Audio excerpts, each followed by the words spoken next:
munosabat bildirmasangiz, Alloh undan hidoyat va hikmat qabul qilib olish uchun qalbingizni ochib qo'ymaydi.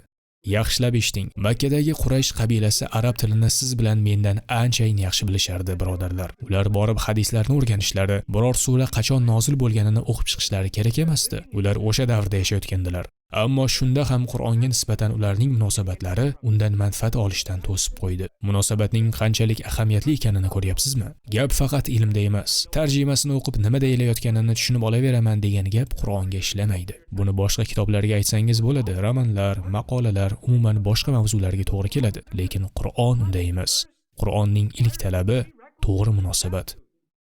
Universitet talabalari misolini olaylik. Agar siz biror kursni tanlamoqchi bo'lsangiz, sizga mana bu darsliklarni o'qigan bo'lishingiz, matematikani falon darajada bilishingiz kerak deganga o'xshash talablar qo'yiladi. Jildlar qanday tayyorgarlik ko'rishgandi? Payg'ambarimiz sollallohu alayhi vasallamdan ta'lim olganmidilar? Usuli tafsirni bilarmidilar? Al-itqon fi ulumil Qur'onni o'qiganmidilar? Yo'q, bunday emasdi. Ular hech narsa bilmasdilar. Islomdan hech qanday ilmlari yo'q edi. Ularda mavjud yagona narsa o'zlarini ilohiy kalom huzurida topganlarida unga to'g'ri munosabatda bo'ldilar. Bor yo'g'i shu va mana shu munosabat Alloh uchun shunchalar qiymatliki, chetdan qaraganda bir guruh jillarning oddiygina suhbatini Qur'onga kiritib qo'ydi. Siz bilan men bilamizki, Qur'on muhim bo'lmagan qiziqarli hikoyalar majmui emas.